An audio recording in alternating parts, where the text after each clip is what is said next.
नमः। नमो विष्णुपादाय कृष्णप्रेष्ठाय भूतले श्रीमते भक्तिवेदांत पाश्चात्य देशतारिणे। जय श्री कृष्ण चैतन्य प्रभु नित्यानंद श्री अद्वैत गदाधर श्रीवासादि गौर भक्त वृंद। हरे कृष्णा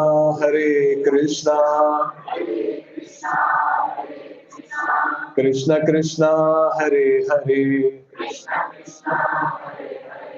हरे राम राम राम हरे हरे। मूकं करोति वाचालं पंगुं लंघयते यत्कृपादहं वन्दे श्रीगुरुं परमानन्दं माधवं श्रीचैतन्येश्वरम्।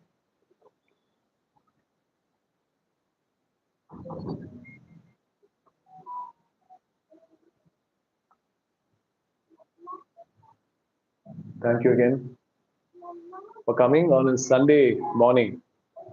Right, weekend is the time actually we have a lot of plannings on a weekend, right? And if you see, this Bhagavad Gita is actually accessible to everyone. Right? It's accessible to everyone. You see, Bhagavad Gita you can find in any store, you can find it online. But how many of us actually make use of it? Just like in Janmashtami, we had around 8 to 10,000 people coming in. Out of that, 500 people registered for Gita course. Out of that, around 200, 300 people will come here. You see that? So, it is easily accessible, but it's actually very rare too. Right? So today, we are going to actually understand the wisdom in a book or the scripture called Bhagavad Gita. A lot of people call it a philosophical book. A lot of people call it a religious book. A lot of people call it a book with a lot of wisdom. A lot of people call it a book, a life manual as well. Right? It's a combination of everything actually. Right? Does anyone know what Bhagavad Gita means? What does Bhagavat mean?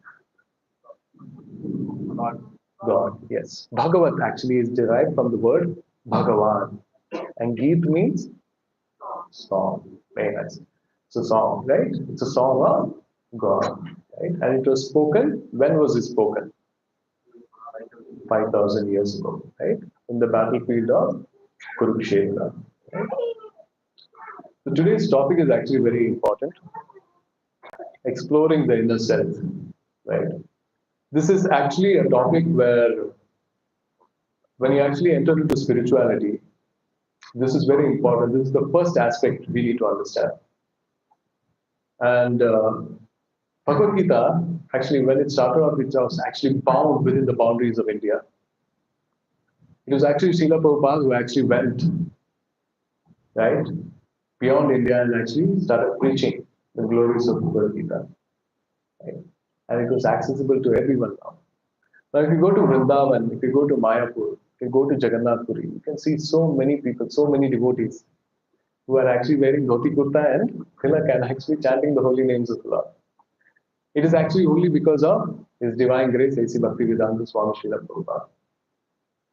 And today's session, and every session that we do is actually dedicated to A.C. Bhaktivedanta Swami Srila Prabhupada. Srila Prabhupada ki jai. So it's very important. So Bhagavad Gita, just like people say that when you actually take bath in the Ganges, Ganga, that it cleanses our sin. Similarly, when we actually hear the Ganges or the words that is coming out of Krishna's mouth, it actually cleanses our heart. Right? There's a nice shloka by Sripad Shankaracharya in Gita Mahatmya which says, Maline mochanam pumsam jalasnana dine dine Sakrat Grita Mritasnanam Malana Samsara Malanashanam. So it says, Maline Mochanam Pumsan Jalasnana Dine Dine. Just like how we clean our body on a daily basis with water. When you actually hear the nectarian words of Bhagavad Gita, it actually cleanses the impurities of the material world. That's how important this is. So today's topic, let's actually dive deeper into it. Please, if you are able to make notes, please do make notes. You know, at the end of the session, there's a quiz, right? And whoever wins gets goodies as well, right? So please do make notes, and making notes is actually very important. A lot of time we actually put a lot of stress saying that I don't need notes, I can remember everything. So one thing you have to understand, one of the qualities of Kali Yuga is what? Loss of memory, right? So we stress a lot that we can actually think, we can actually capture it for a very long time.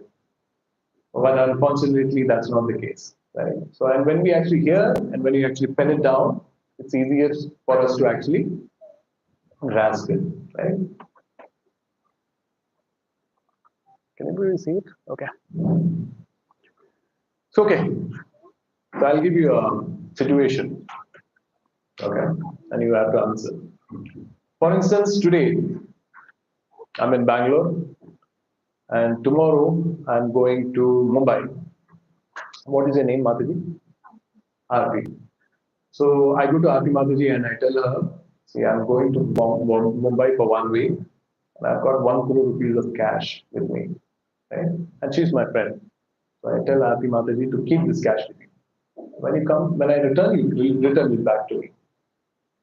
She keeps it, right? I go to Mumbai and I come back and I ask for my cash, right? 1 crore that I've given her for safeguarding, and she gives it back happily, right? This is one situation. Second situation, I won a lottery today, 1 crore rupees, okay? And I actually hide it in a safe in my house. Night I'm sleeping, making plans as to how I'm going to spend that 1 crore rupees. Unfortunately, a burglar comes into my house, steals away my money, and I'm crying. Now, there's two situations that I've given you. Can you tell me what is the difference? Because when I gave money to Aarti Mataji, she happily returned it back, right? And I take the money. Second situation where I actually won a lottery and it gets stolen, but that deeply affects me. What is the difference here? Can you find any difference here?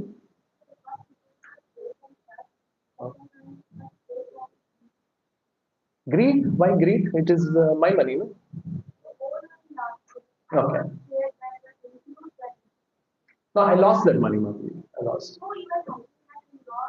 Okay. Okay. Okay. Okay. Okay, fine. I'll take that to a certain extent. Yes. Okay. Okay, fine. I'll take that as well. What were you telling, Prabhuji? So the attachment, first instance, there was no attachment because you already know that it is not. The second second step where you have an attachment to the materialistic money, that's where actually because I lost the attachment. Very good answer. Thank you for all the answers. So it's very wonderful actually to hear this. So I'll tell you. The answer is attachment. The first one was because Mataji gave it back to me because she knows it's not her money. Right? And the second one, I was in deep lamentation. Why? Because I had won the lottery. I'm attached to the money. I've already made plans for it.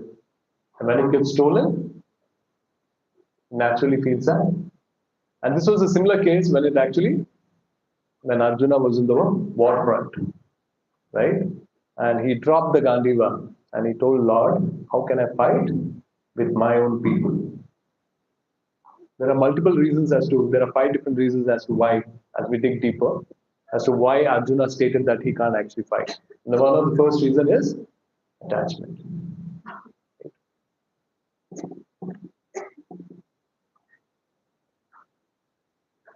But tell me, now Krishna actually deals with attachment in a very different way. Krishna says, so if you see, the Bhagavad Gita has got, how many chapters Bhagavad Gita has? Very good. How many shlokas does Bhagavad Gita have? Very good. It's very nice to hear that. Now, now you tell me one thing. In Krishna actually talks about what is temporary and what is permanent, right? In Krishna in Bhagavad Gita says, "Mam upetya punarjanma, dukhalaya ashashvatam." So he actually talks about 2 qualities of this material world. One, he says it's dukhalaya. Everyone knows what's alaya, vidyalaya. What does vidyalaya do? You get education. Oh, yes, very nice. What is Granthalaya? Library. What is Bhojanalaya?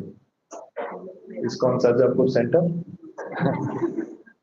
It's much more beyond that, right? Yes, you're right. That is where you actually get food. And similarly, what is Dukkhalaya? It's a place of misery. It's a place of sorrow. So that's what Krishna says. Mam upetya punarjanma dukkhalaya ashashvatam. What is ashashvatam? Non-permanent, right? So when I say non-permanent, today, everything in this world, material world is actually non-permanent. Today you have wealth, tomorrow it's gone. Or at least when you die, it's gone.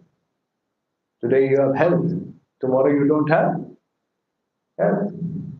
Hair today, gone tomorrow. Right? So many things in the material world. So that's why it says, and even why it's called Dukhalaya, because we actually strive so much for happiness. And material world, whatever material happiness we get, it has got a start and it has got an end. Right? Because it's material. Everything that is material has got a start and has got an end. That's why Krishna labels it in Bhagavad Gita as Dukhalayam and Ashashvatam. Okay? So you can write it down. Okay? And one of the thing is, why does actually Krishna differentiates between what is permanent and what is temporary? So one of the names of Krishna is Hari. What does Hari mean?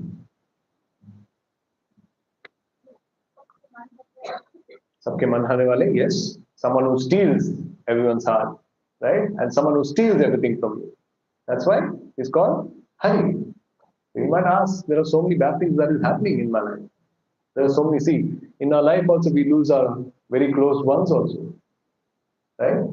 See, all these things happen in our life for a deeper understanding actually. That is to understand what is permanent and what is temporary, right?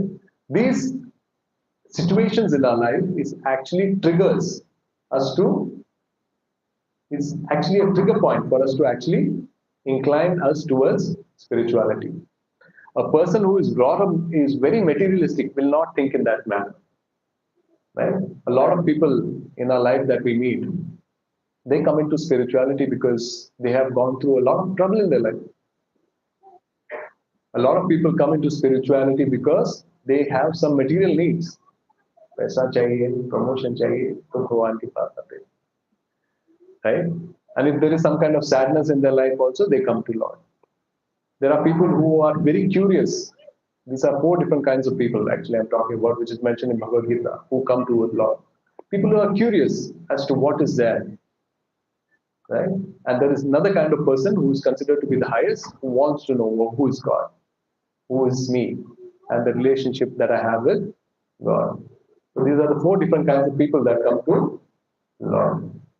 Right? So it is very, so tell me one thing, is attachment wrong?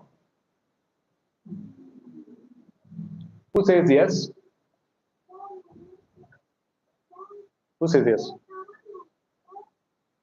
I'm going to raise hands for both. So, Okay, very nice. Attachment is what? Over-attachment is Over attachment is wrong. Okay, fine. Right. So attachment is actually important, right? So we can't completely give away attachment because in our life, if we don't have attachment, we won't be able to achieve our goals, also, right? But we need to also understand the permanent and non-permanent and attach ourselves. Now, I'm not saying that today, because everyone has a family. Today, I've learned the Bhagavad Gita first chapter. No more attachment with my family. I'm not going to go home, I'm not going to take a look after my wife or husband or my kids. Because Prabhuji told no attachment. So that's not the way to understand. See, this life that we have been given, it's actually a gift by the Lord. And the people around us are to be taken care of. Right? And that's very important. Because when it comes to that is called Swadharma. There is when you talk about Sanatan Dharma, Sanatan means eternal. Dharma is our duty, right? And under Sanatan Dharma, there is something called a Swadharma. Swadharma is our dharma towards society, towards family, right? Towards our near and dear ones, right? And that is very important, right? So when I say attachment, you should understand and deal in that way that the people that I have in my house are actually part and parcel of the Lord, and I have to take care of them. And that's the way actually you deal with it. Now, what happens? We are overly attached. So when we are overly attached, then there is misery in our life, right? But we are humans in nature, so little bit of attachment is necessary. If you see, after Krishna spoke the Bhagavad Gita, Arjuna fought the war, right? But when Arjuna lost his son Abhimanyu, he cried. Did Krishna stop him? No, he didn't stop him. Because it's fine. It's only natural. Because you have lived with the person, it's only natural to get attached. But at a certain point of time, you need to come out of it as well. Right? And that's why we say, that there are certain ways that 12, 13 days we don't go to the temple also. Right? See, the only reason we don't go to temple because with that kind of mood, you should not go to the temple. Finish your grief. Finish your grief and then go to temple. That's the only reason. Right? So it's attachment wrong. Without attachment, we cannot prosper in any domain. How can I be without any attachment? So it says attachment to temporary things cause suffering. So it's very important to understand this. So today I'm traveling by train. Say for instance, I'm going to Pune in train, right? And from Pune, the train is going to maybe Delhi or somewhere. So my stop is in Pune. So I take the train seat. I have a nice seat. I look outside, and I enjoy. I get down. My Pune station comes. I get down. I go home. Train is on its way to Delhi now. In my house, I'm constantly thinking about my seat. I kept it so clean. There was a child next to that seat. Do you think he'll dirty that place? Right? Now, can you imagine what kind of situation that person will go through? If he is constantly thinking about the seat that he was on while traveling to Pune. See, that kind of attachment is wrong. I'm not saying that literally we do it, we don't. I'm just giving an analogy, right? So attachment will actually bring you a lot of misery, right? So we need to understand what is temporary and what is permanent, right? Even when you're attached to a family, we need to understand that yes, they are my family, right? Ultimately, we are all the kids of God, right? But we have to also understand that this body is temporary. One day, me, my parents, my near and dear ones will have to leave this world, right? And that is the kind of knowledge that we need to have, right? And when we have that kind of knowledge, our attachment also will be in certain way, right? It will help us. This understanding will help us in dealing with certain situations in our life.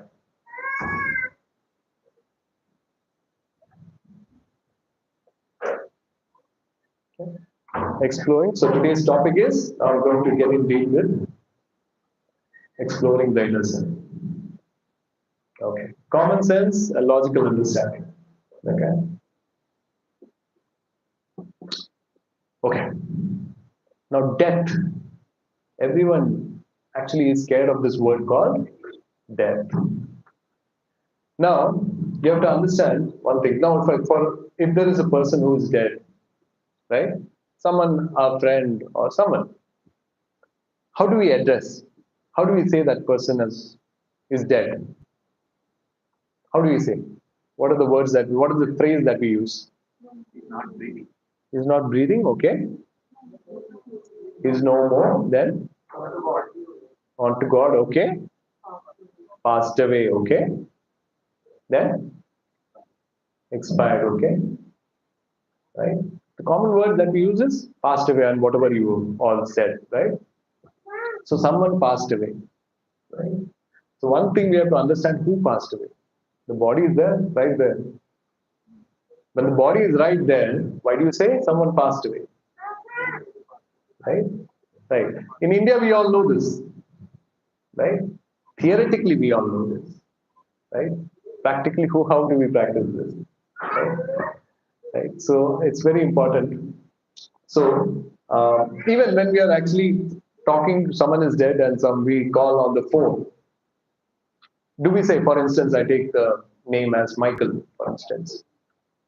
So do we say that, where is Michael's body? Do we ask like that? We don't actually address by name, by the way.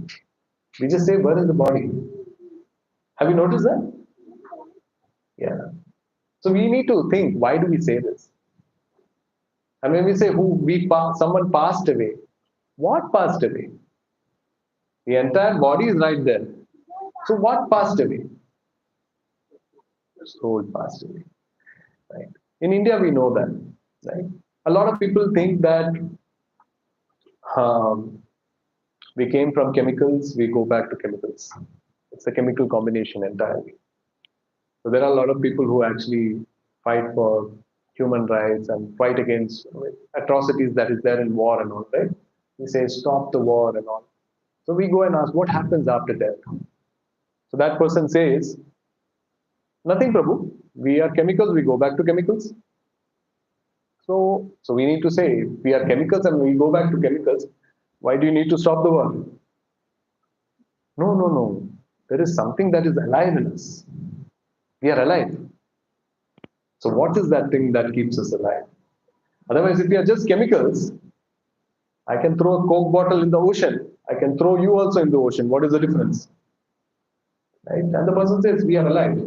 So what makes us alive? Right? And that is something that we are going to dig deeper today. Another thing is that, have you noticed that when we actually, someone dies, right? And we do organ donation, have you noticed that the organ is actually working? Because if it's not working, then we can't donate, right? But the person is dead. Have you ever thought about this? See, there are certain things that we need to dig deep and understand. So when it comes to Bhagavad Gita, it is actually very logical and very, very scientific. Right? A lot of people will say, "ये तो पुराने ज़माने का है, 5,000 लिखे, 5,000, 5,000 years back, someone wrote it." And I always tell, where did Arjuna face any kind of difficulties that we faced? अभी जाना है, सुबह उठ के ट्रैफिक में जाना है ऑफिस, right? वहां जाके बॉस का डांट सुनना है, right? You have to hear abuses from the boss. Where did Arjuna have to do all that? See, that's one of the reasons actually Krishna spoke the Bhagavad Gita in the war front. Right? War front is a place where we actually are in a lot of turmoil. Our mind will not be able to think. Similar way that we face in everyday life. We have so many issues. Be it work related, be it family related, be it anything. Society related, so many issues we have. So every day we are also fighting a Kurukshetra war with it. May not be in that huge capacity, but then certainly we all have a small Kurukshetra war that we are fighting on a daily basis. And that's why Bhagavad Gita is so practical and important. Right? Very scientific, very important. So today, we are actually going to dissect this particular shloka. This is a very important shloka, Bhagavad Gita, chapter 2, verse number 13. Please repeat after me. Dehinosmin yata dehe Kaumaram yauvanam jara तथा देहांतर प्राप्तिर धीरस्तत्र न मूयते.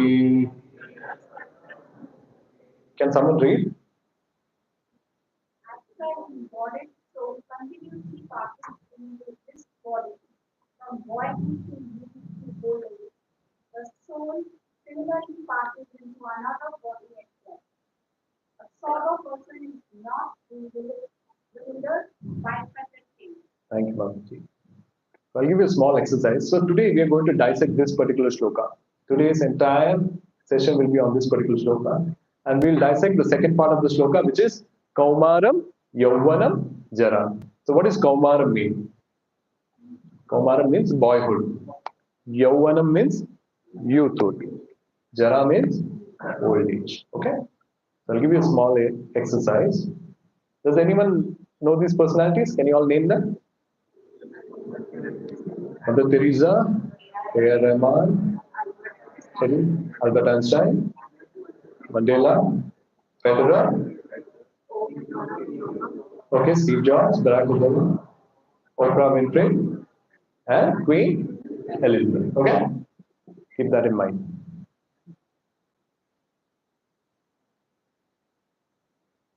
Can you tell me who this is? Are you able to see? Who is it? Third one is who?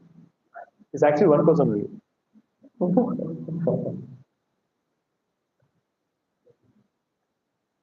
Chalo, chalo, dimag lao. Einstein? Okay, fine. Tell me who this is. Queen Elizabeth?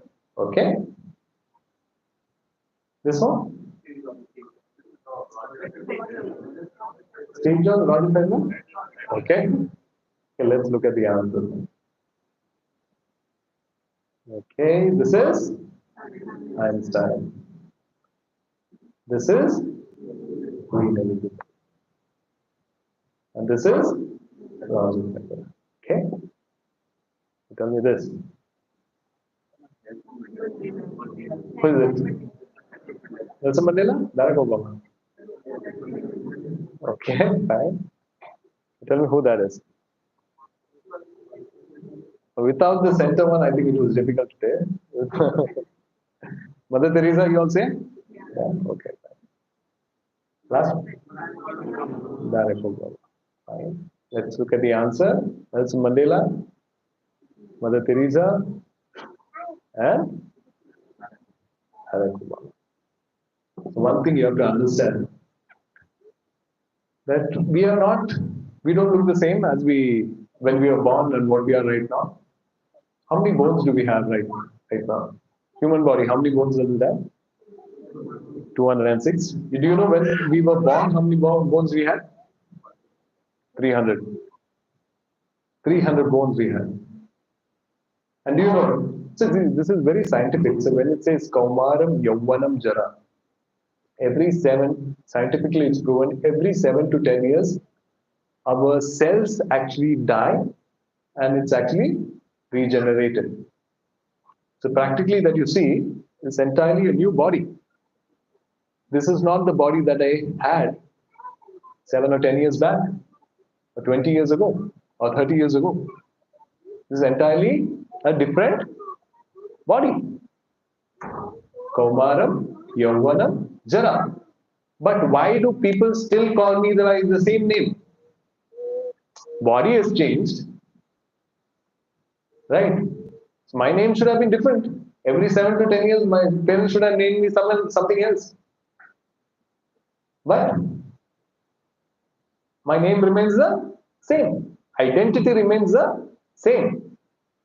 So what is that identity? What gives you that identity? It is the soul, because body keeps changing. Right? So the identity is actually given by the soul. I'll tell you one more thing. I'll give you one more example.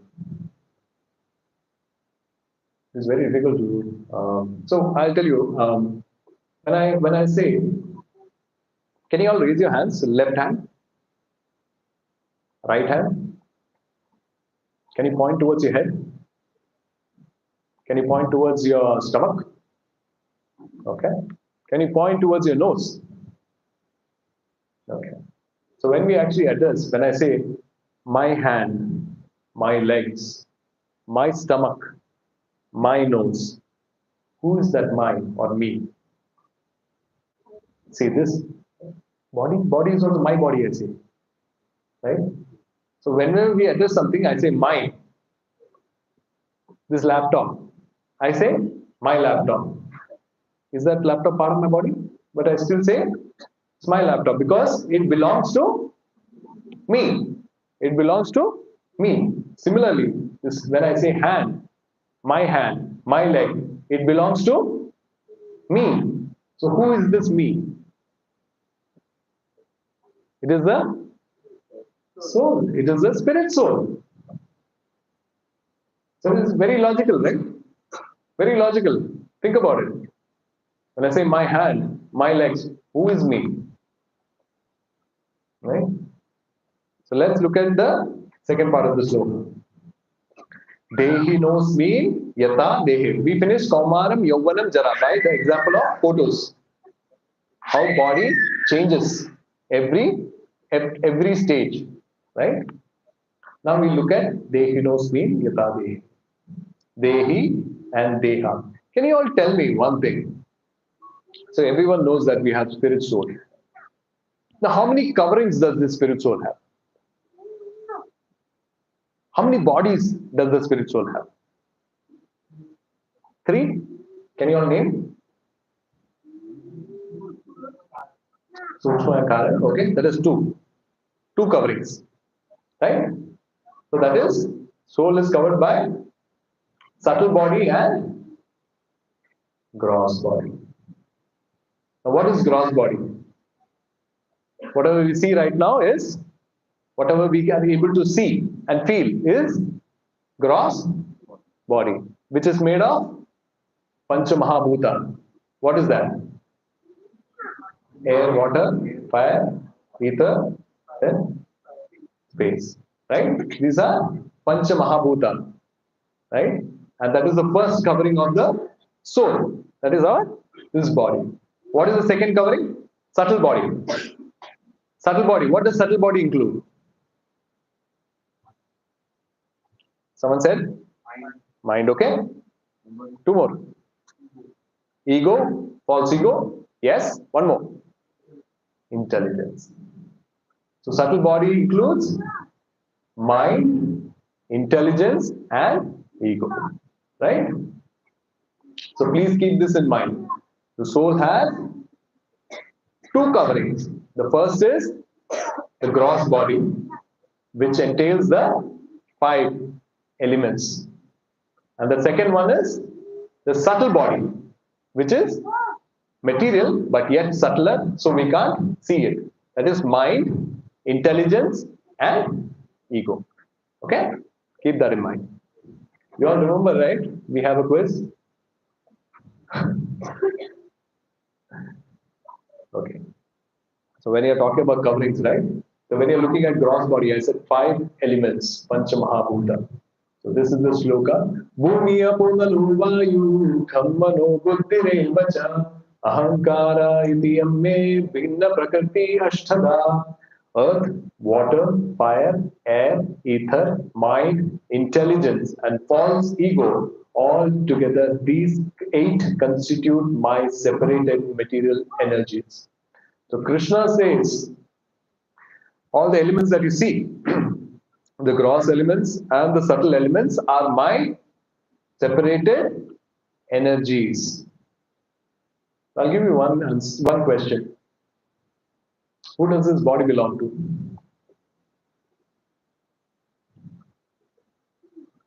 Someone said the answer? So, God?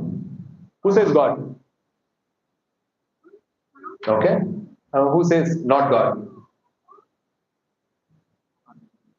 Doubtful. It's very simple from the shloka itself. Nalo vayu kammano buddhi evacha ahankara iti amme bhinna prakriti ashtada. Krishna says these are all my separated energies. So it belongs to whom? It belongs to Krishna. The body also belongs to Krishna. Very simple, right? So I've just put it in a simpler way for you all to understand. The gross body covers air, water, fire, air, and ether. And subtle body, mind, intelligence, and false ego. Right? So we'll dig deeper in our later class. We'll dig deeper as to how mind also works. Because practically everyone wants to know how mind works. Right? A mind is a very deep, deep concept as well. Right? It's a wonderful concept.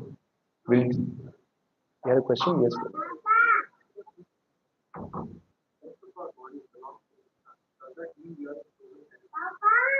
Chosen tenants. Okay, I'll tell you one thing. Everything in this material world and spiritual world belongs to Krishna. Right? In Bhagavad Gita, Krishna says, Aham sarvasya prabho matah sarva pravartate. Right? I am the supreme and everything actually emanates from me. And there is another sloka where Krishna says, Mamai vamshu jiva loke jiva bhuta sanatana. Mamai amsha.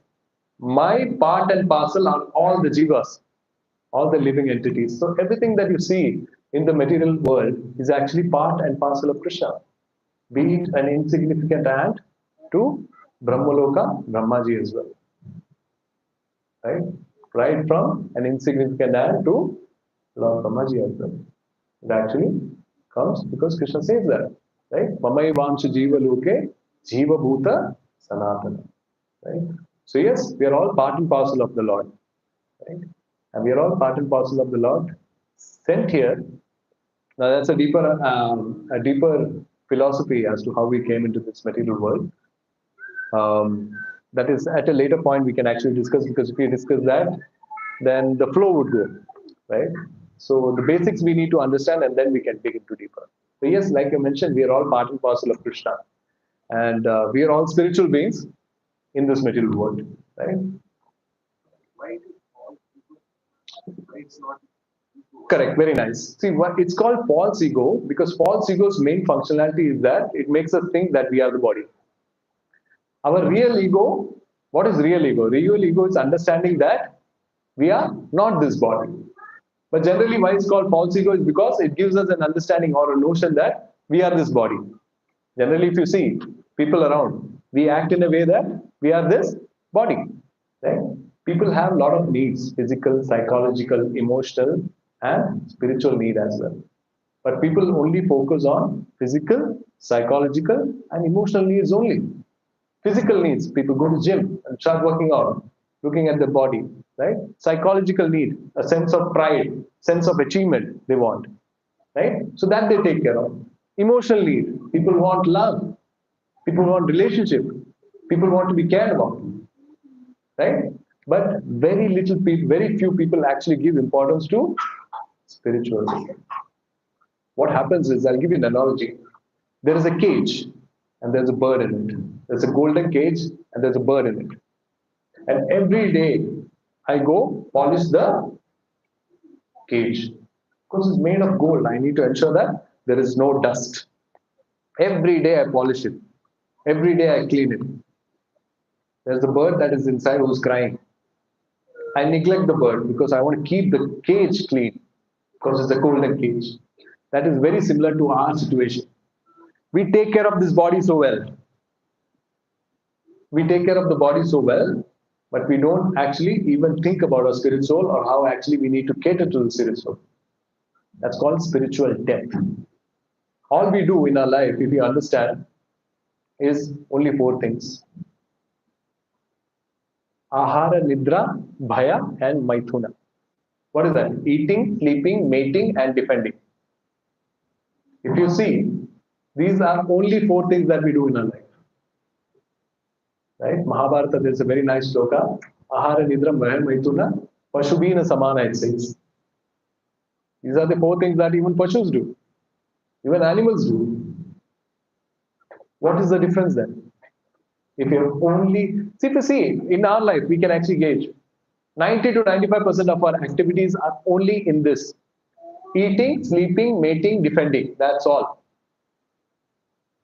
right? We may be sitting in a very sophisticated office in an AC cabin, working on a laptop. A dog might be going out and fetching food. Ultimately, he's also doing the same thing. And we are also doing the same thing. We are doing it in a very sophisticated way. The dog is doing it in a very crude way. That's all.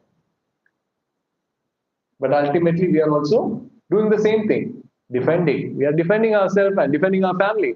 Animals also do the same thing, mating. Both of us do. Then, what is it then? Sleeping.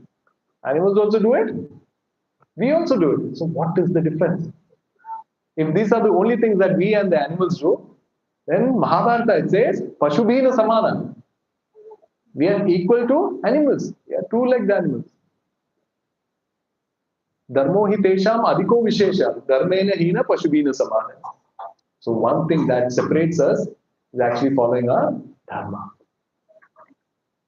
Right? And that is something that a lot of us actually neglect. It is because of our life as well, right? In this life, which so many things are actually bombarded into us. We don't have time at all. We don't have time for anything at all. Right? Early morning we start. Today we have started planning already. Sunday after the class, right? Evening I have some plans.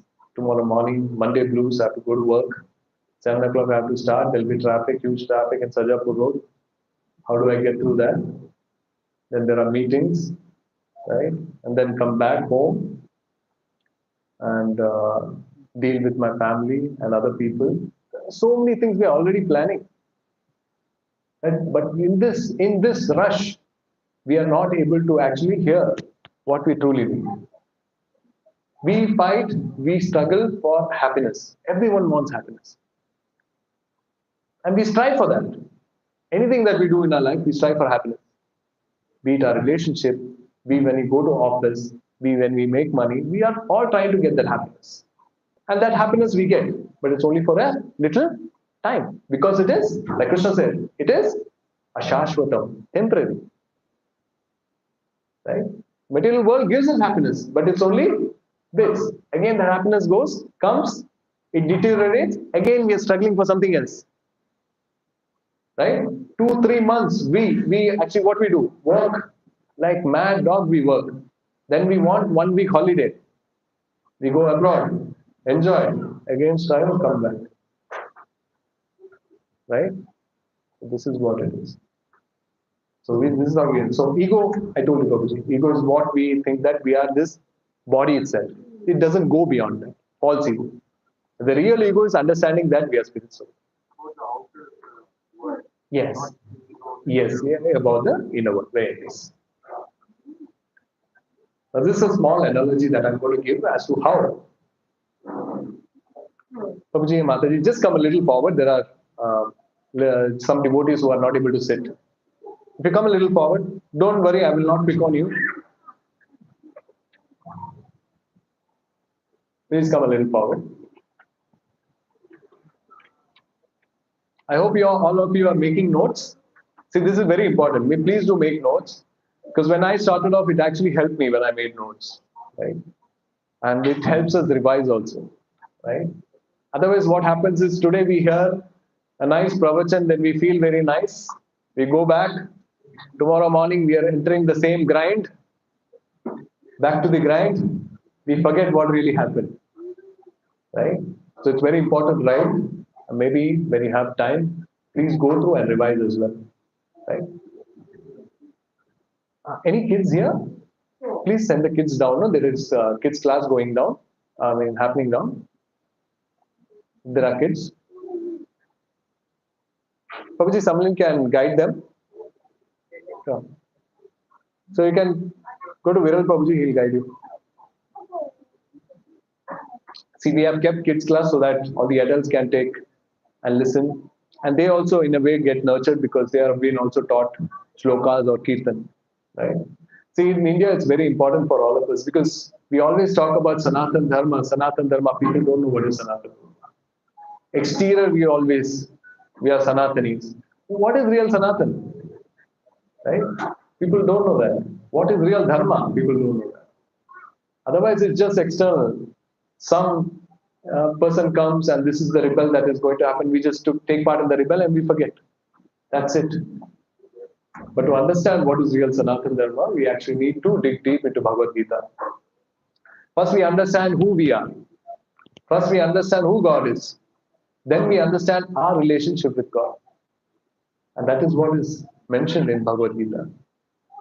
And that's very important. So when I show you this picture is there in Bhagavad Gita as it is, the Bhagavad Gita. So this is a book that actually transformed a lot of people. When Srila Prabhupada actually went to US, he preached at a time when there was a hippie culture. You know hippie culture? People all the time think about drugs, sex, and there is nothing beyond it. Right? And to preaching to such people, it's practically very impossible. Because they are always intoxicated. Right? And it's very difficult to preach. But Srila Prabhupada actually went there, such a sadhu went there at that point of time, he actually turned hippies into devotees. And this is that book that has actually transformed so many lives.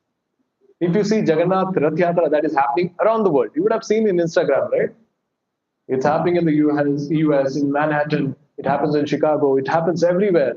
It happens in London, it happens in Russia, it even happens in China, which is a communist country. Why? It is only because of that person. It is only because of that person I am sitting here. It is only because of that person you are not sitting here and listening to this particular discourse. Right? And we should have a sense of gratitude as to why. Because a lot of us actually don't have gratitude for anything. Right? We don't have gratitude towards our parents. I'm just practically speaking from my own experience.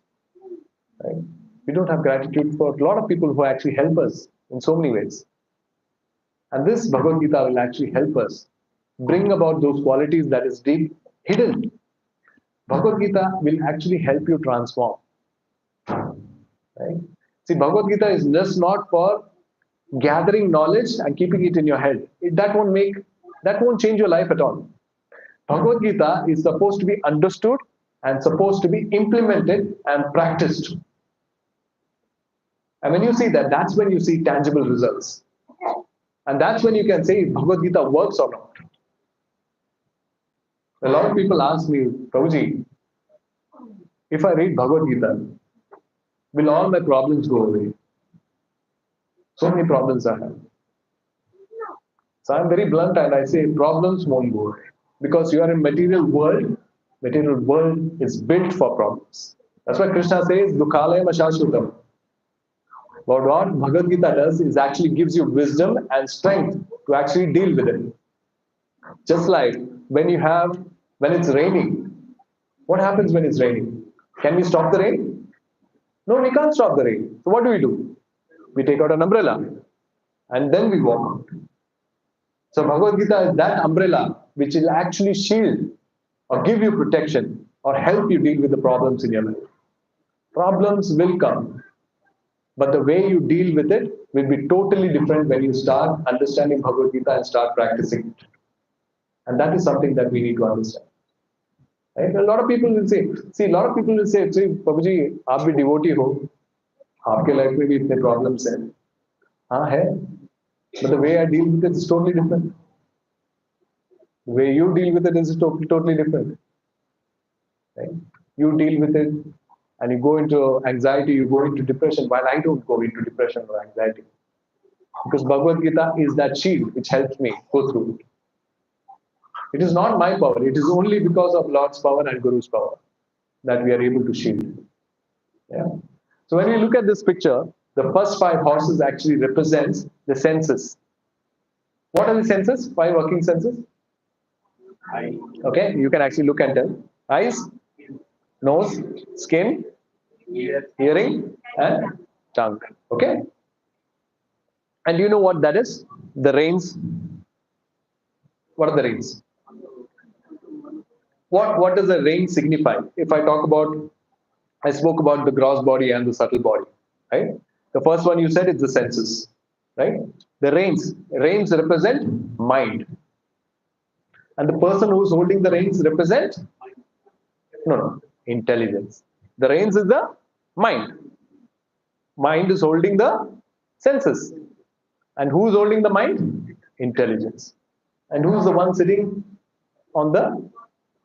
No, that is the soul. That is the soul.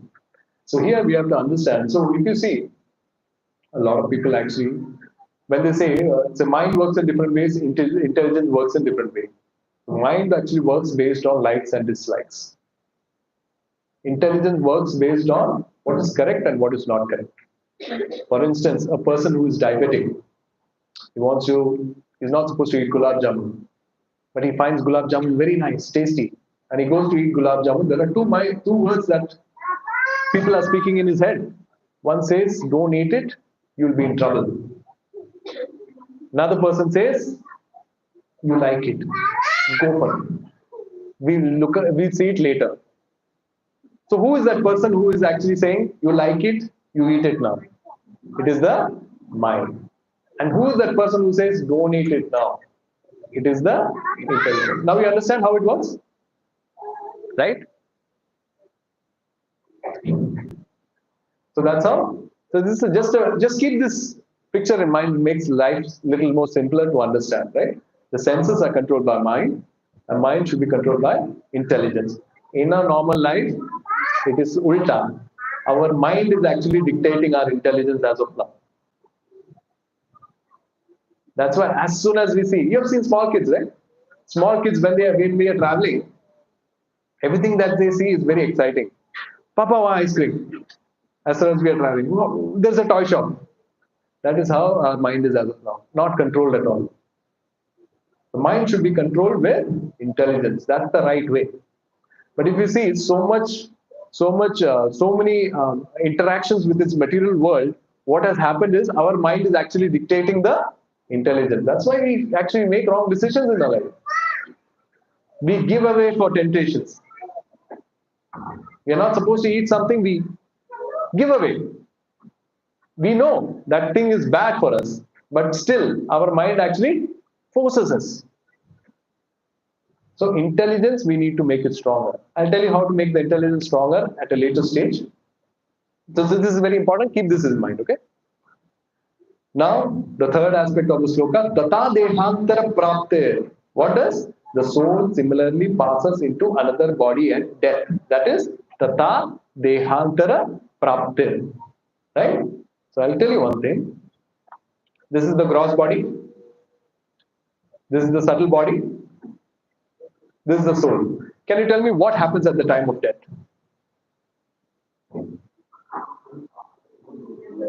Soul passes.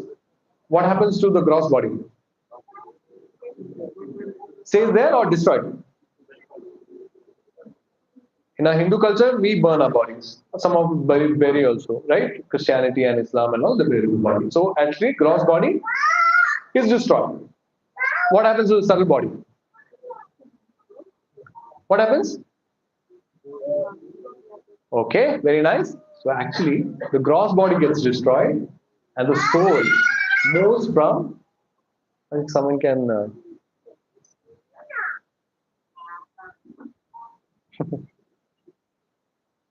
Papa is also, maybe Papa can tell. Oh, I know you can tell wife whatever if she is busy with the kid. You can help her with the course. One of you can attend, please.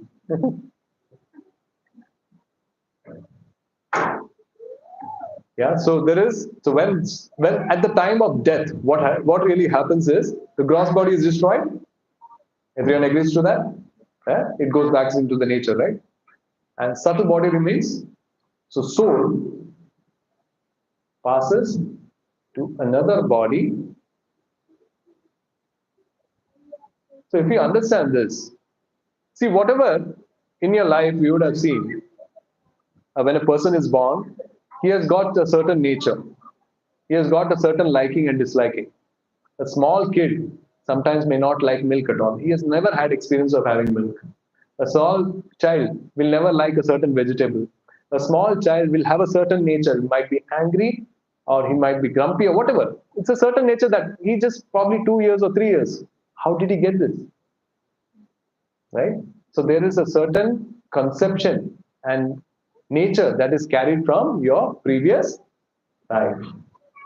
So that is all stored in a mind, right? And that is transformed to the new body. So when you see, so the way it travels is when the soul, just like when air travels over a field of flowers, a nice aroma hits our face, hits our nose. Similarly, when the air goes over a garbage place, it carries stench, right? You understand that? Similarly, when the soul goes with the subtle body, whatever impressions it had in your previous life, it is actually that impression are called samskaras also. Very deep impressions are transformed to the new body. Reincarnation. A lot of people believe it, a lot of people don't believe it. Right? Have you seen two identical twins? Identical twins? Twins, kids, they look alike, very alike, but their nature is completely different.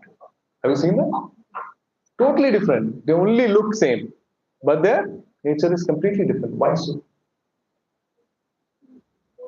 It's different. Yes, exactly.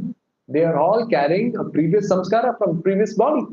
So when you talk about reincarnation, a lot of people in India, we understand the concept of reincarnation or rebirth, right? If you actually, this is scientifically proven as well. That is Dr. Ian Stevens's. He has got more than 5,000 cases documented, right? He's documented. He's from University of Virginia. 5,000 different cases of reincarnation has been documented, and this is the books are easily available on any of the Amazon or Flipkart or wherever you want to look at, right? You can actually get those books even in Kindle, right? And you can read those books. These are 5,000 documented cases, right, of reincarnation. I'll give you a small example. This is one person who has actually come to a lot of ISKCON forums and spoken about it. His name is Deep Kapadia, right? Deep Kapadia, he was actually he's actually in Mumbai right now, right? And he actually has come to ISKCON forum and various other forums. He was pretty famous because he spoke about his reincarnation, his rebirth, or his past life. There are a lot of people who actually have some kind of memory about their past life. Or some, do you have the experience of deja vu? That I've been in this place? That happens, right? Right? And what happens is this particular person has spoken, and he is actually in Mumbai as of now. So when he was very small, he's Deep Kapare, he's actually from a Gujarati family. And when he was very small, at the age of 10 months or 11 months, he started speaking a little murmuring Marwadi language. So the parents were a little worried. How can such a small boy start speaking Marwadi? He has never had any acquaintance with any of the Marwadis people in his house. There were no Marwadi people in his house, right? And they were wondering, why is he speaking Marwadi? When he grew 1.5 years, 2 years, when he grew to 2 years, he was always talking about Udaipur. He wanted to go to Udaipur. And he used to always tell his parents that there is a place in Udaipur I always wanted to, and they never spoke about Udaipur. So first they thought there is something wrong with him. They have taken him to a parapsychologist to understand what is really wrong. They gave him a lot of medication. Then the parapsychologist actually told that it looks like a case of rebirth. Right? And that's when they actually started collecting more data to actually verify if this is really true. There are a lot of people in the market who will probably just to gain some kind of become famous, they will probably give some stories. But when it comes to Ian Stevenson and his team, they do a thorough research as to if this person is right or wrong. And what they did was they actually planned a trip to a place called Natharwad or somewhere, which Nathwar, yeah, and which goes through Udaipur if I'm not wrong. Yeah, and what they did was we actually took the kid, and they never told him, right? We are actually going to pass through Udaipur. And when the kid was there, he was going, and he suddenly saw the station. The station before Udaipur, and he said the next station is Udaipur. So they were all surprised. There are a team of doctors as well, right? And they were surprised that such a small 2.5-year-old kid, 2.5 or 3 years he was, he's telling this. Even we, at this stage, we will not be, I'm not able to tell what is the next station or previous station, right? And this particular kid is telling. And then he got down, he told, let's go down. I know this place. My house is here. And everyone started following him. He was very familiar with the places outside, the auto rickshaw stand, the bus stand. He was very familiar with it. He actually took them to a house. And when he took them to his house, there was a young gentleman who was 30 or 32 years old. He opened the house, he opened the main door, and this little boy hugged him and said, "My son." And can you imagine that person and his family? They had goosebumps. Thinking, who is this small kid? And he's hugging this person and saying, "My son." 2.5-year-old boy hugging a 32-year-old man. So the 32-year-old man was little taken back by surprise, and he said, thought this must be some kind of plan to hatch my property. सबके दिमाग में होता है ना property. Then he told some of the things that even they knew that only the house owner knew. So he said, "I am your father. I used to be called Pannalal, Pannalal Agarwal." Right? And he was the chief security officer at the Udaipur Palace at that point of time. And he said various things in his house that only Pannalal knew. And they started gathering, they started understanding this is not normal. But what dad knew, how can this boy tell? Then he told, "I'll take you to Udaipur Palace." Then he told Udaipur Palace, there are certain things only Pannalal knew as to where the kerosene fans were kept. He showed them the secret place where kerosene fans were kept. He told them how to light the kerosene fan. 2.5-year-old boy, telling them how to do it. And he said, there is a secret gun of mine which I had kept behind a photo frame. And the photo frame was open. There is a small opening, and he had actually kept a gun. So this all proved that this boy was not fake, right? And this was all documented. At a later point, he also they were asked, "How did you lose your life?" They said they had poisoned me because I was very close to the Maharaja at that point of time, Maharana Fateh Singh or something, in the lineage of Maharana Pratap Singh. Right? He was very close to that, and some of his colleagues, or due to envy, they actually poisoned him, and that's the way he died. So initial days of his life, Deep Kapadia, it was very, very difficult for him because he was living two lives. Deep Kapadia, his current life, and at certain point he gets memories of his past life. So we'll think, see, if Lord has given us memory about our past life, we could have corrected ourselves. We can ask this question. Right? We all have been. This is not the first time we are there in this material world. We have taken multiple births. I'm not sure if it's in Sarjapur area. I'm not sure if it's in the same kind of human body. Could be anything. Right? So, what we understand is that when Deep Kapadia, he said that first initial years were very difficult for me to live two lives. So one thing we have to understand is like a blessing for us, that it is very difficult for us to live two lives. That's one way that we don't have memory. It is also said in Shastra, people who are very sinful actually get the remembrance of their past life. May not be the sins that is committed in the previous life, maybe sins that are committed prior to that.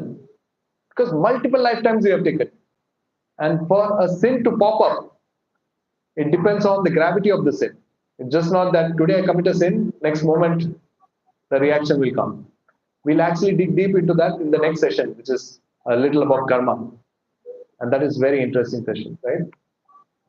So this is what it was. Right? This is one case. There are multiple cases actually. If you read Ian Stevenson's book, there are multiple cases which has been thoroughly documented and vetted by people. Right? I also spoke about the soul going with subtle body to the next body. Do you all understand the phobias? Phobia? Right? Certain people have a lot of phobia. They're scared of fire. I'm personally scared of height. I don't know why. I never fell down from a high, but I am scared from childhood. A lot of people are scared of water. Yes, water. See? So these are some of the phobias also, which are some of the conceptions that are carried from previous life. Right? And it's not very easy to understand this. It's a deep topic actually. Right? Certain nature that we have. Some people are always angry. Some people are always happy. Some people really don't care, right?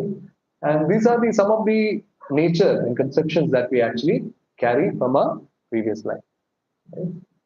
So let's talk about phobia, near-death experiences. There are a lot of near-death experiences cases as well. So there was a case in Canada, I think, if I'm not wrong, where the patient was actually Canada or UK, if I'm not wrong. There was clinically, she was said that she was dead, and still she knew what was happening in the room. When she came back to life, she regained life. She actually told what was happening in the room and above the terrace also. So the soul was actually traveling, experiencing. Okay, it's a small video. I'm not sure if this is going to play. Let me just try. Yeah, it's going to. In German. Who can? The sound.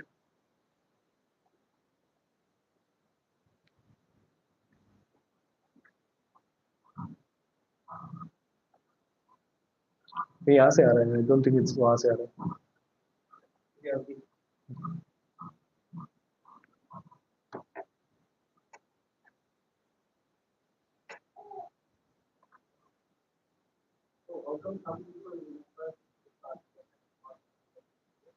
Exactly. Like I said, Prabhuji, in scriptures it's mentioned. So first of all, we have to understanding thinking that if we could remember the previous birth, it would be easy for us to lead a life, correct the mistakes that we have done, right? But it's a very difficult situation to live in. Our current life itself has so many problems. Our previous life experience will actually bring about more problems. Certainly the death aspect, right? The way we have died, that will actually affect our mind in a very serious way. So that is one of the reasons that we have not been given remembrance as to what really happened in the past life. And when someone has, as per Shastras, what is mentioned is someone who was very sinful in his previous life, they get the remembrance. So that's one of the reasons that, and another logical explanation by inference that we understand is the phobias that we have, the certain kind of nature that we have from childhood itself. We don't have experience of this world. Still, we carry a certain nature, right? So those are some of the indications that there is something beyond, something really beyond that happened. That's why it said death is not a full stop. Death is actually a comma. Death is this aspect of our life is only one chapter or one scene. Once this chapter closes, the next chapter reopens.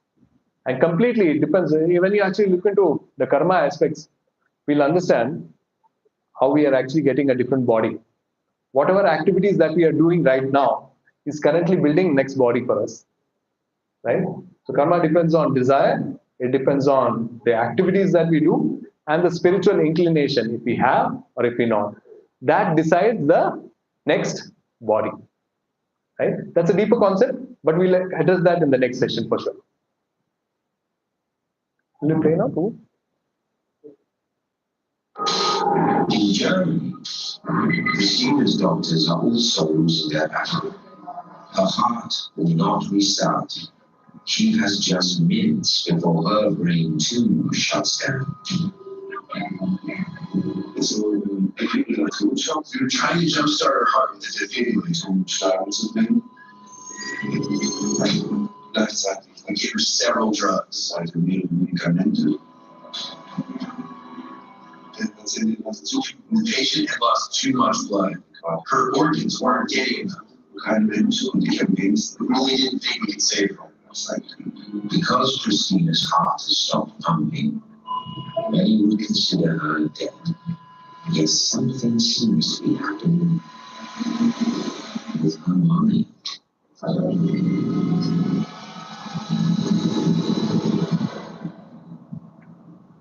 Das nächste, was ich wieder weiß, ist, ja, dass ich wohl unter der Decke. I know. I was hovering underneath the ceiling of the room. I could see down on myself laying on the operating table. And I saw the surgeons and heard them talking to each other. The scenario was pretty hectic. I realized that this was about life or death. To help understand near-death experiences, Some researchers focus on the content of these episodes. A common element that occurs early in near-death experiences is what's called an out-of-body experience. At that time, the person seems to be able to see and hear things going on, but up from the vantage point above their body.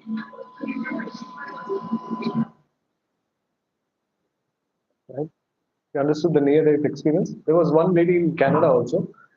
During her surgery that was happening, she could actually, and once she regained senses, she actually told what was happening, what were the doctors speaking during the surgery, and what is there in the terrace also. Right? There were some items kept in terrace, and she told, and actually traveled across while the surgery was happening, and when it regained consciousness, it went back into the body. And she could actually tell the experiences. So these are near-death experiences, right? Now, the last part of the shloka is Dhiras Tatra Namuyati.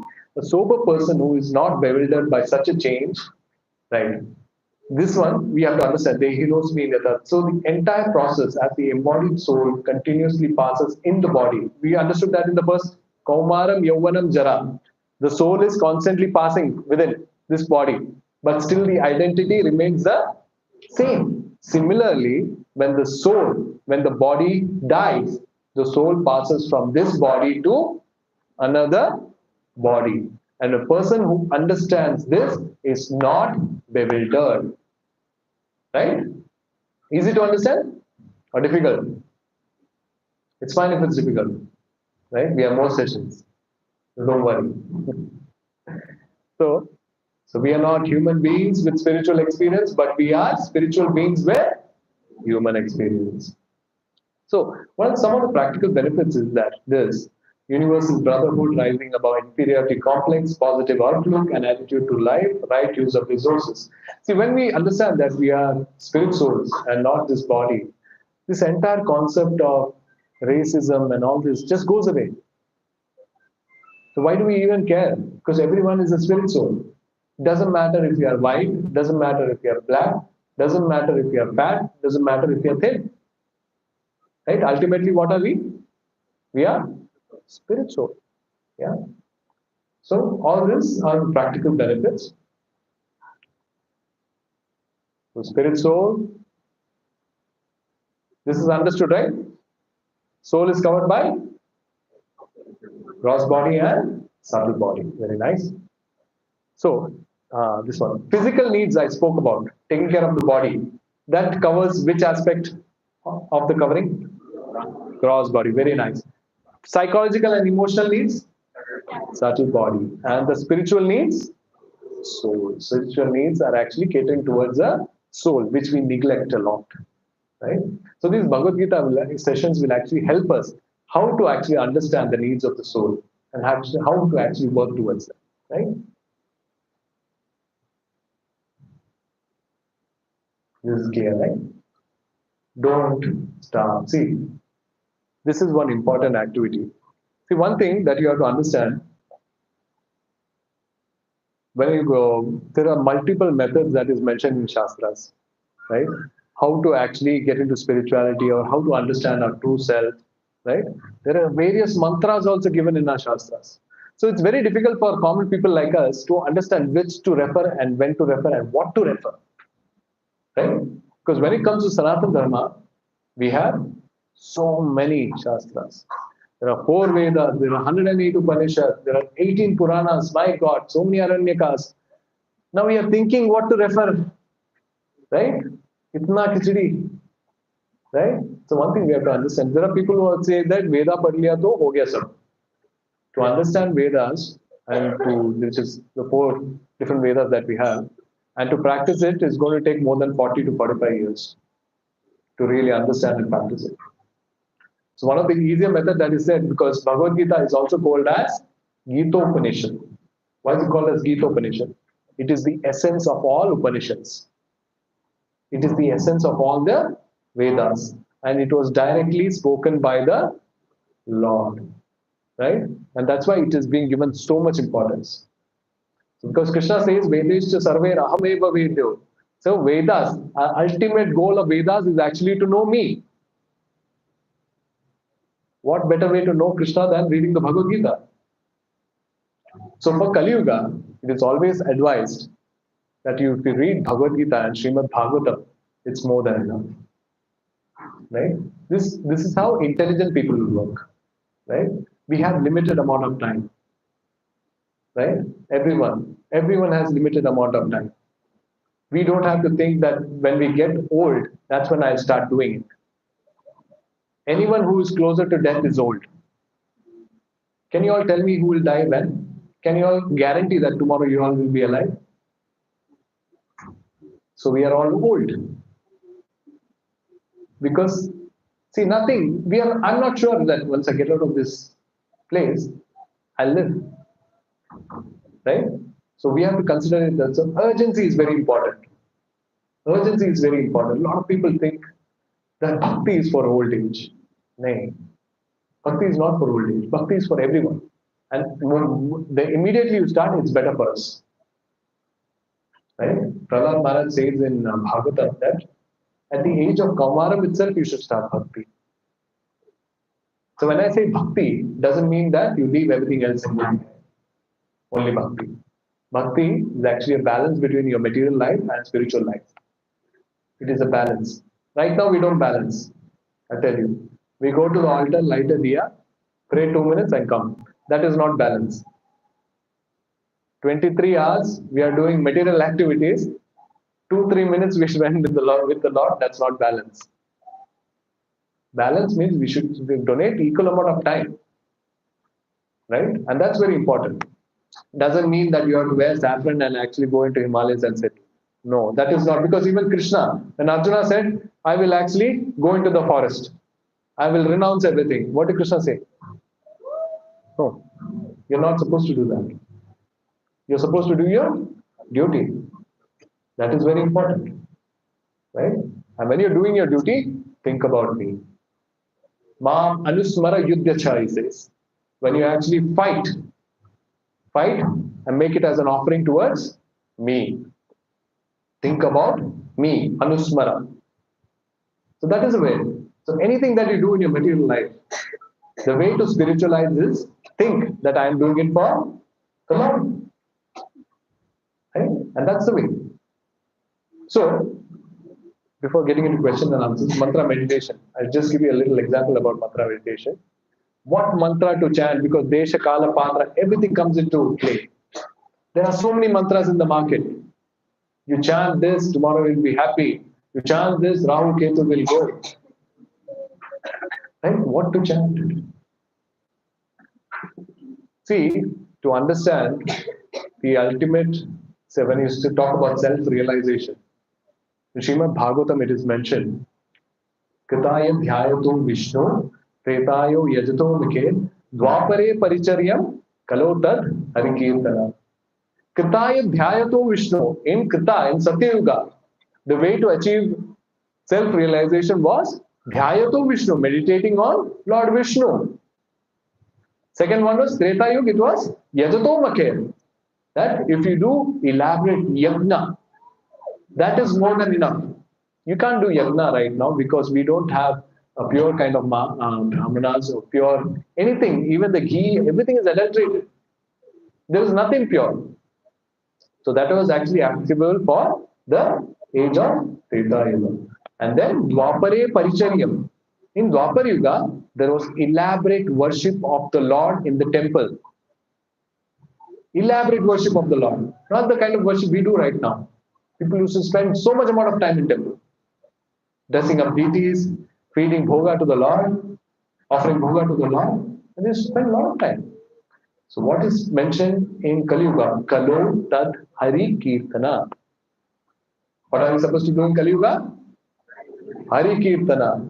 And this will give you the same kind of benefit what previous Yuga used to give by following different methods.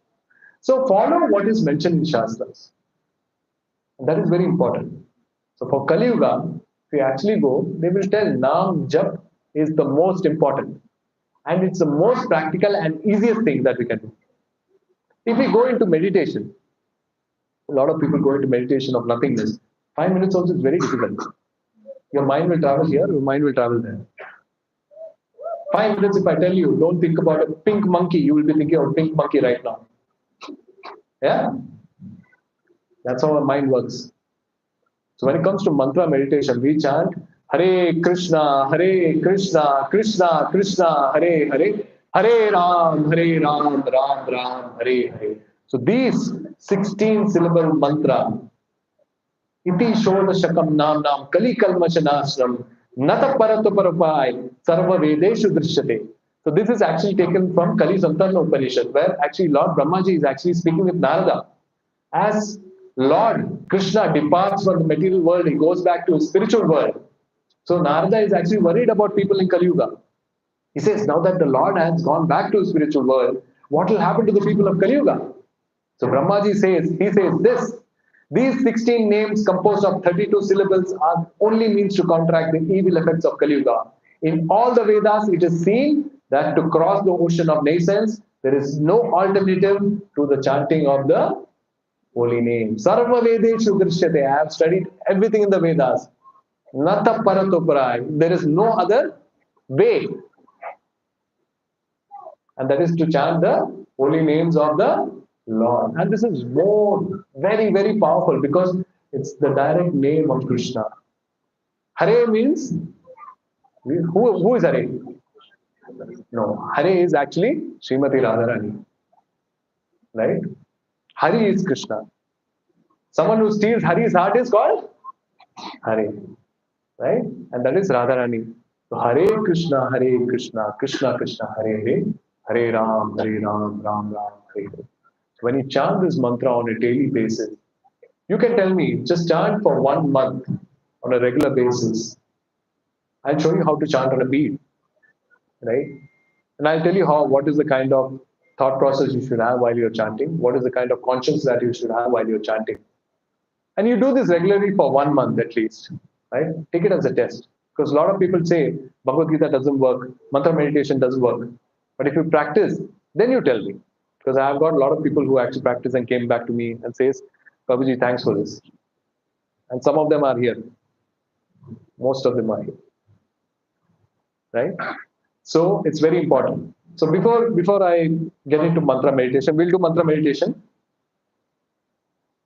I want to address if you have any questions.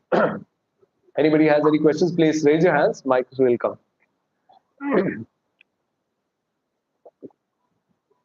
Hare Krishna. Hare Krishna. Can we say all the souls are same? Because like with the subtle bodies of the soul, the spirit soul is always same. Spirit soul is same in the sense my soul and your soul is same? No, we are not same. Everyone has an individuality. Everyone is different. Everyone is part and parcel of Krishna. Everyone has different. My desires are different. Your desires are different.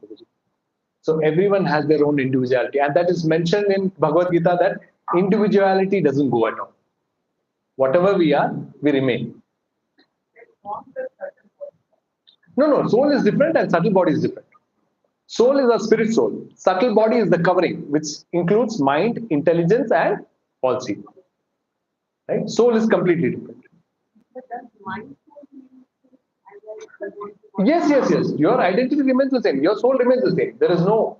It's just that when you actually move into a next body, you certainly carry certain samskaras that you have acquired from previous body, but you also acquire new samskaras in the new body.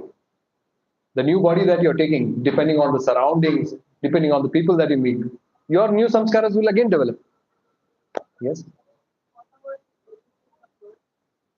It doesn't take long. That is good. See, one thing is that we are always taking birth, dying, birth, dying, birth. What is the ultimate motive of understanding Bhagavad Gita and Bhagavatam? Moksha, right? It is actually, otherwise it's only Punarapi Jananam, Punarapi Maranam, right?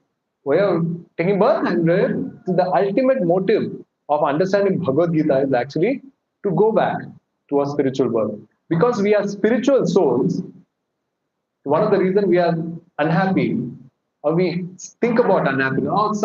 See, at times, I'm not saying that everyone is unhappy all the time, but unhappiness comes to us, right? At a certain point of time, unhappiness will come, either in the way of we losing someone, either something very tragic that happens in our life.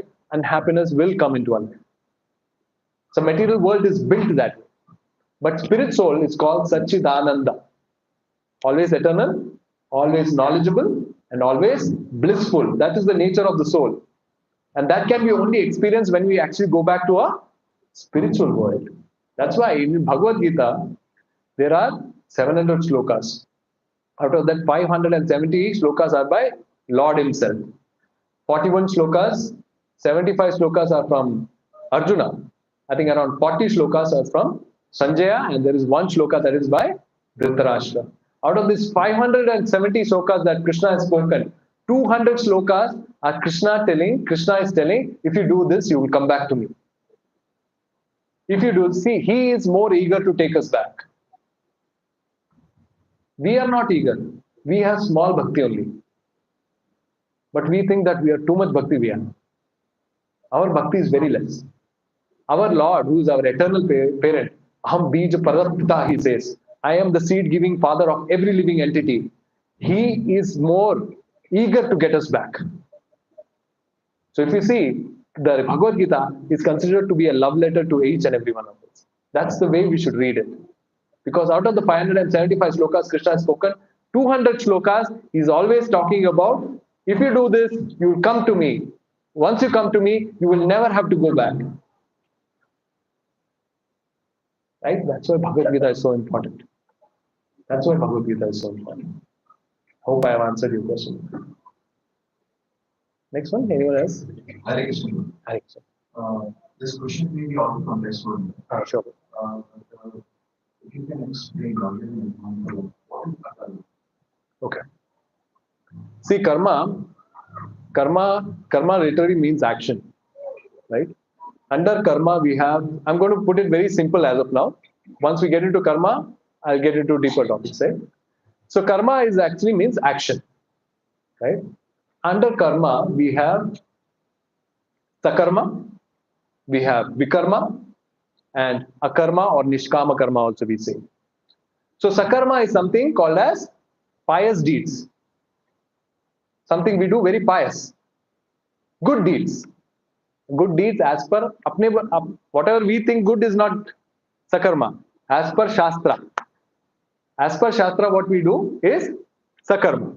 Vikarma is something that we do something against Shastras. If Shastra is telling not to do this, and we are doing that, that is called vikarma. So sakarma, when you do good deeds, you will get credits for that, either heavenly planets or whatever. When you do vikarma, which is negative deeds or bad deeds, then you have to face the consequences, jo bhi hai, right? Based on what we do. What is akarma or nishkama karma? Akarma or nishkama karma means actually do activities based on Shastra, but not doing it. See, when I do some kind of charity, I'm just giving an example. I do charity towards an orphanage. Now, when I do a charity, if I think that I am the one who's doing charity, there is a certain sense of pride that comes into me. Maine kiya, I want my name to be published somewhere, right? I want some people to know that I've done this. At least the person whom I'm giving, he should have some kind of respect towards me. When it's akarma, we have an understanding that everything that I'm doing is given by Lord. Everything that I have, even this body that I have, is actually coming from Lord, because we understood Bhumi, Rapo, Nalo, Kam, Vayu, Kam, Mano, Buddhi, Evacha, right? This is coming from Lord. Anything that I earn, right, is also actually coming from Lord. Because how are we earning? We are using our mind and intelligence, right? Kam, Mano, Buddhi, Evacha. These are all my separated energies, Krishna says. Whatever money we make also, it is actually by using the intelligence that is given by the Lord. So ultimately, the money or charity, whatever we are doing, it should come from us or from the Lord. The mindset. Come from, that is the mindset that we should have. So that is called akarmic activities, where we don't think that we are the doer. Whatever we are doing on behalf of the Lord. So what happens when you do akarma? See, when you do sakarma, you have to go to the heavenly planets to enjoy, because you have done good deeds. When you do vikarma, which is bad deeds, you have to go to hell or whatever and face the consequences there. Akarma, what happens is, You don't face any kind of good things or bad things. So there is no birth. That's why we say do akarmic activities or nishkarmic activities, because that will not get you another birth. Because ultimately, what is the motive of understanding Bhagavad Gita and Bhagavatam? It is actually to go back to spiritual world or moksha that you say, right? So when you do akarmic activities, it does not get us. We don't have to come back to enjoy, or we don't have to come back and suffer also. So the concept of taking rebirth is actually taken away. So that's why we say when we do any kind of activities, keep Lord in the center. Doing any kind of activities, because that is the way we understand. We understand ourselves. When we understand ourselves that this gross body is there, it is given by the Lord. The mind and intelligence that is also provided by the Lord. So whatever we are doing in our life is ultimately coming from the Lord, and I am just a spirit soul, right? So whatever activities that I'm doing, it should be like an offering towards the Lord. So when we have that concept and understanding, that is when we don't have a birth, or we don't actually can carry or get affected by any kind of negativity or sufferings or all those aspects. Is that clear? Yeah. This is a very simplified way that I put it across. There is actually a little more deeper. We'll probably cover that when we actually do our next session, which is based on karma, right? Roji, you had a question? Yeah. So when we say the soul is getting transferred from one property to another, and just at an logical perspective, if I think about the population of the entire world, it gets multiplied over decades. Correct. So is it like those souls will get split and then the numbers will get increased, or how is that overall value? Good question. So when we talk about, we understand there are Brahmandas. What is Brahmanda? Universes. See, now the scientists have come across multiverse concept. But in our scriptures, Brahmandas was always mentioned. When Lord Vishnu actually exhales the multiple Brahmandas that is coming out of his pores. So when we come to talk about a universe, there are 14 different planetary systems. So ours is Bhurloka, which is in the center. And there are till topmost planetary system till Brahmaloka, where Lord Brahma resides. And there is lower planetary systems as well. Atala, Vitala, Sutala, Patala. Right? It goes on. So when, based on our activity, we take birth, may not be in this material world, may not be on earth. It depends. Maybe we go higher. If you have done some spiritual activities, if you have done something very good deeds, depending on that deed, you get higher birth also. May not be in earth, maybe in Satyaloka, maybe in Janaloka, maybe in Brahmaloka, right?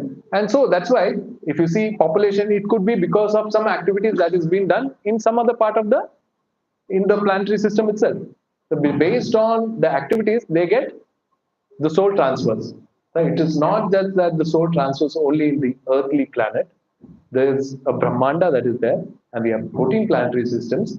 And within that planetary system itself, the soul gets transferred. And this is when a person of higher consciousness leaves the body, right? He's probably not reached the ultimate state, leaves the body, he will get a higher planetary system. A person's consciousness, if I have been doing only degraded activities, my consciousness has gone down, I will get birth in a lower planetary system. Right? So that's how the souls transmigrate from this planetary system to that planetary system. So that's the way. Yeah. Yes. There are actually 8 crore 40 lakh species actually as per Padma Puran. I think we'll cover that in the next this thing, where there are different kinds of bodies that is available. And depending on our activity, depending on not necessary that we are taking birth as human beings.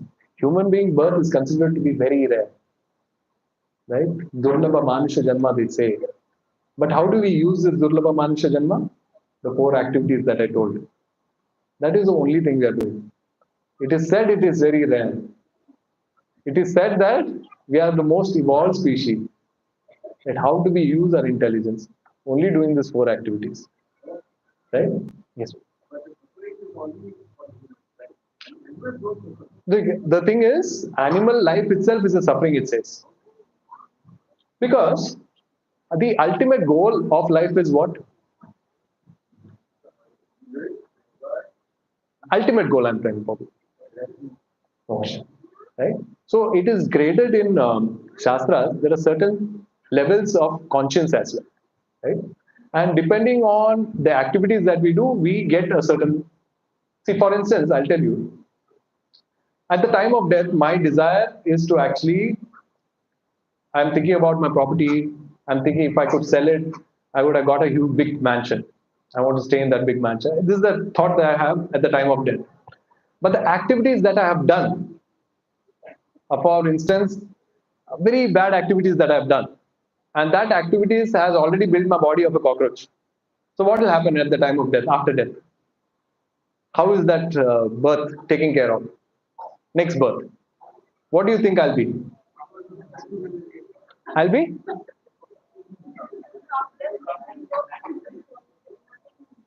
No, no. What I'm telling is, at the time of death, my thought, my desire is, I want to live in a mansion. But the activities that I've done, right, it has got me a cockroach body because that is the kind of activity that I've done. So, what is my next birth? Cockroach in a mansion, right?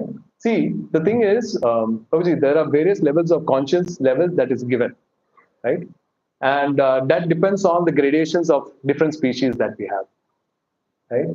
Because for animals also, it is very difficult for them to attend this class. It is very difficult for them to understand the concept of God or understand the concept of self-realization, right? So that's why I said, when I said there are only 4 activities that the animals are totally engrossed in, that is eating, mating, sleeping, and defending. Do you see them doing anything apart from this? These are the 4 activities, right? Now, the certain thing that what sets us different from animal life, what is that? What sets us from different animal life? To understand the spiritual aspect.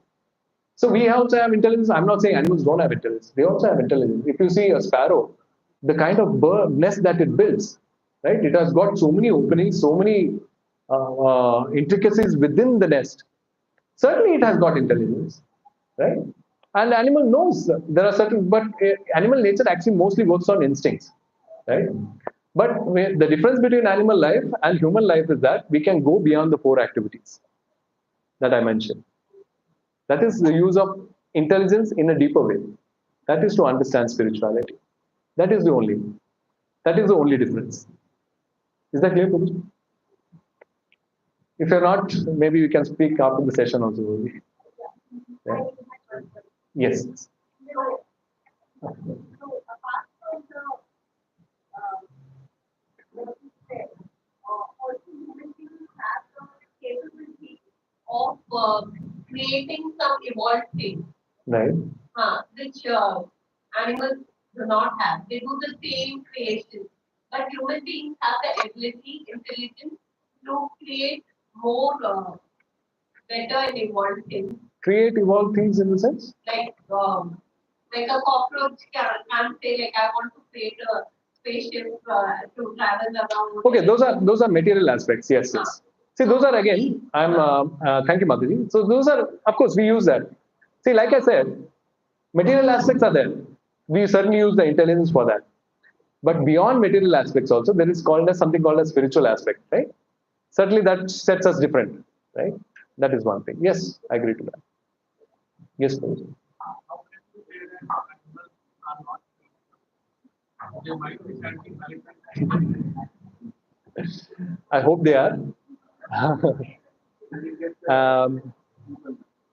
See, what happens is, it is said that, see, in Shastras, it's clearly laid out as to why people go through certain forms of life, right? And when we do certain activities in our life which is not conducive for our spiritual growth, which is not conducive for the society, they say that you take a lower form of birth. And in that form of birth, only these 4 activities will be done, which I spoke about, right? And it's very difficult for them to understand. See, if you read Bhagavatam, there are certain exceptions. Have you heard about Gajendra Moksha? Gajendra Moksha, Gajendra was an elephant, right? And Gajendra was an elephant who, while taking bath in a river, was stuck and his legs were caught by a crocodile. At that point of time, Gajendra got remembrance of his previous life because he was a very pious soul and he had done a lot of bhakti. But at the end of lifetime, he had actually done some bad things, and that is why he got an animal life, which is an elephant life. But at that point of time, Lord gave him the remembrance, the devotee of the Lord. But there was certain aspect that at a later point of time, which degraded activities, and at the point of death, there was certain thought process. Because when you are dying, right, there is a slide that flashes through our eyes, and when we close our eyes to a certain slide, that at that point of time, that is the kind of nature that we'll get. And these slides, what go through our in front of us, are the deep impressions that we have done in our life. That has deeply affected our brain. And similarly, when I talk about King Indrabhima, when he actually died also, at that point of time, he had probably thought about something that he had done in his life, and that's how he got the remembrance, and he got an elephant body. So during while the crocodile was going to end his life, that's when he actually got the remembrance and he actually called for Lord. Right. So I'm not saying these are very rare cases also, Prabhuji. Rare cases where animals are also given remembrance. Animals are also okay. They are giving me instruction that we are already late, right? So yes, so it's a very rare state, Prabhuji. Very rare state because because to understand Hare Krishna Mahamantra, for instance, a lot of us didn't know that Hare Krishna Mahamantra is mentioned in the scriptures. Where in scriptures? Who had spoken about it? Like today we learn from Kali Santana Upanishad, it was a dialogue between Lord Brahma and Narada. Animals probably won't know that, right? Unless you have the remembrance, unless he has done. That happens in a very rare case. So that's why it said that human life is rare, very rare compared to an animal life. Right? And this is actually a junction. It is also called human life is a junction where you can upgrade yourself or degrade yourself. Right? Whatever activities that we do, you can either upgrade yourself or you can degrade yourself. Right? So what I can do is, I know most of you will have a lot of questions. What you can do is we'll do mantra chanting, we'll have Aarti and Kirtan, and then I'm here only. You don't worry. Any of you have questions, we can certainly talk and get it answered. Yeah. Yeah. Oh yeah. Everybody ready for quiz? You all ask me so many questions. I'm going to ask you now. But very simple questions, okay? Very simple questions. Okay. Whoever raises hands, you can't answer, just some rules I'm setting up. You need to raise hands and then we'll pick. Okay? Today, which shloka did we dissect? Give me the chapter number and the verse number. Okay, Prabhuji? Second chapter, 13 shloka. 13 shloka. Very nice, Prabhu. What is your name, Prabhu? Tanish. Okay. Prabhuji, can we get the goodie bag for Tanish?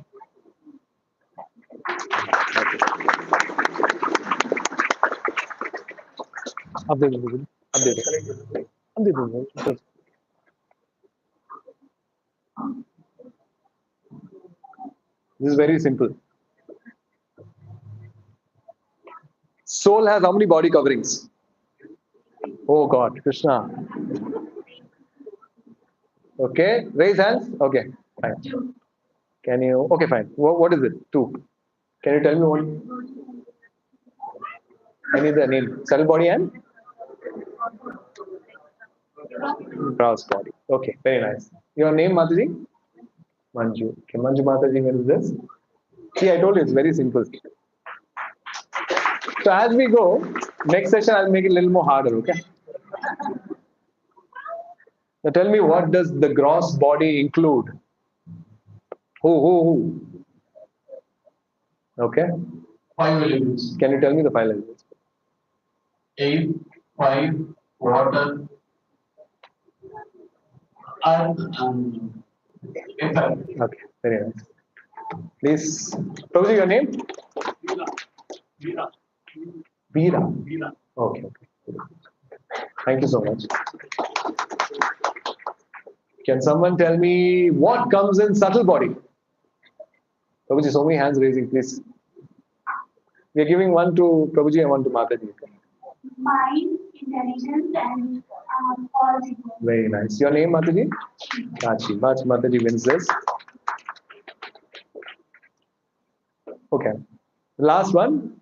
After death, how does the soul travel from this particular body to another particular body? What it carries? You need to tell me that. Prabhuji has gone behind. When the soul departs the gross body, what it actually carries is a subtle body. And it may not be complete subtle body, but a part of it, such as your deepest fears, phobias, or some of your spiritual importance that you carry while you were in your previous body. Okay. Thank you so much, Prabhuji. Your name, Prabhu? Anirudh Prabhuji is Prabhuji. Okay. So that's done. Thank you so much for your participation, and I'm happy that you're all paying attention. So right now, actually we are distributing Japamala. So we'll chant for 5 minutes since we are out of time. Normally we chant 108 times of the Hare Krishna Maha Mantra. Since we don't have time, so what we'll do is at least we'll do, since it's the first session, right? We never end on time. I'm sure a lot of people have a lot of questions also. So please take the beat.